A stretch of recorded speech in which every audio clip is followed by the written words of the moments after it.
जय माता दी भक्तों।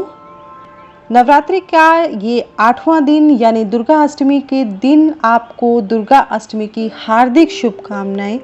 माता रानी आप सभी के कष्टों को हरे और आप सभी पर अपनी कृपा दृष्टि हमेशा बनाए रखे। इसी के साथ आज हम आपको बताएंगे माँ दुर्गा के 8वें स्वरूप आदि शक्ति महागौरी के बारे में। माँ दुर्गा के 8वें स्वरूप आदि शक्ति महागौरी की पूजा नवरात्रि के 8वें दिन की जाती है। 8वें दिन की पूजा देवी के मूल भाव को दर्शाता है। देवी भागवत पुराण में बताया गया है कि देवी माँ के 9 रूप और 10 महाविद्याएं सभी आदि शक्ति के अंश और स्वरूप हैं, लेकिन भगवान शिव के साथ उनके अर्धांगिनी के रूप में महागौरी सदैव विराजमान रहती हैं।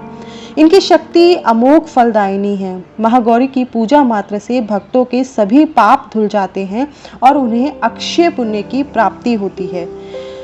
आज के दिन ज्यादातर घरों में 9 कन्याओं का पूजन किया जाता है। कहीं कहीं पर नवमी के दिन भी कन्या पूजन किया जाता है। शिव पुराण के अनुसार महागौरी को 8 साल की उम्र में ही अपने पूर्व जन्म की घटनाओं का आभास होने लग गया था। उन्होंने इसी उम्र से ही भगवान शिव को अपना पति मान लिया था और शिव को पति रूप में पाने के लिए तपस्या भी शुरू कर दी थी। इसलिए अष्टमी तिथि को महागौरी का पूजन का विधान है। इस दिन दुर्गा सप्तशती के मध्यम चरित्र का पाठ करना विशेष फलदायी होता है। जो लोग 9 दिन व्रत न रख पाए वे पहले और 8वें दिन का व्रत रखकर भी 9 दिन के व्रत के बराबर फल प्राप्त करते हैं। देवी भागवत पुराण के अनुसार महागौरी का वर्ण गौर है। माँ का वाहन वृषभ अर्थात बैल है, जो भगवान शिव का भी वाहन है।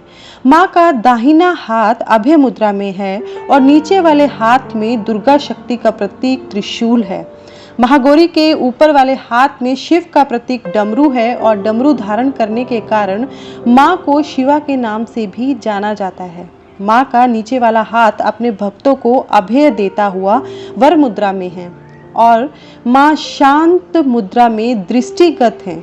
देवी के इस रूप की प्रार्थना करते हुए देव और ऋषिगण कहते हैं, सर्व मंगल मांगल्ये शिवे सर्वार्थ साधिके शरण्य त्र्यंबके गौरी नारायणी नमोस्तुते। माँ महागौरी अपने भक्तों के लिए अन्नपूर्णा स्वरूप है। यह धन वैभव और सुख शांति की अधिष्ठात्री देवी है। सांसारिक रूप में इनका स्वरूप बहुत ही उज्जवल, कोमल, श्वेत वर्ण और श्वेत वस्त्रधारी है। देवी महागौरी को गायन संगीत प्रिय है। इस दिन कन्या पूजन का भी विधान है। कुछ लोग नवमी के दिन कन्या पूजन करते हैं, लेकिन अष्टमी के दिन कन्या पूजन करना श्रेष्ठ रहता है। कन्याओं की संख्या 9 हो तो अत्यधिक उत्तम मानी गई है, नहीं तो 2 कन्याओं के साथ भी पूजा की जा सकती है। अष्टमी के दिन माँ को नारियल का भोग लगाने की परंपरा है। भोग लगाने के बाद नारियल प्रसाद रूप में बांटते। वहीं जो भक्त कन्या पूजन करता है वे हलवा, पूरी, सब्जी और काले चने का प्रसाद विशेष रूप से बनाता है। माँ की पूजा करते समय भक्तों को गुलाबी रंग के कपड़े पहनने चाहिए, क्योंकि गुलाबी रंग प्रेम का प्रतीक होता है। महागौरी का ध्यान मंत्र है, श्वेते वृषे समारूढ़ा श्वेतांबरा धरा शुचि महागौरी शुभम दद्यान महादेव प्रमोददा या देवी सर्वभूतेषु माँ गौरी रूपेण संस्थिता नमस्तस्यै नमस्तस्यै नमस्तस्यै नमो नमः। अष्टमी तिथि पर महागौरी की पूजा का विधान भी बाकी दिनों की तरह ही होता है।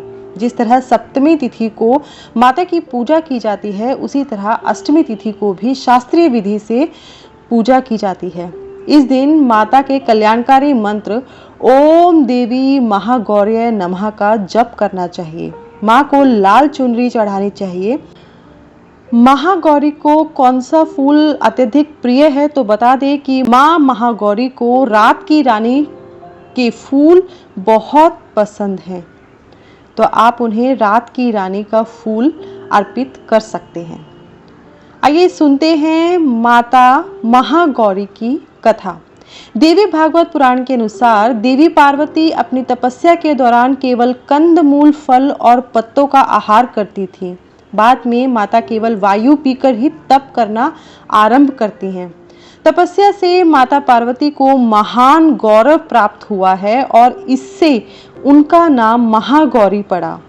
माता की तपस्या से प्रसन्न होकर भगवान शिव ने उनको गंगा में स्नान करने के लिए कहा। जिस समय माता पार्वती गंगा में स्नान करने गई तब देवी का एक स्वरूप श्याम वर्ण के साथ प्रकट हुई जो कौशिकी कहलाई और एक स्वरूप उज्जवल चंद्र के समान प्रकट हुआ जो महागौरी कहलाई।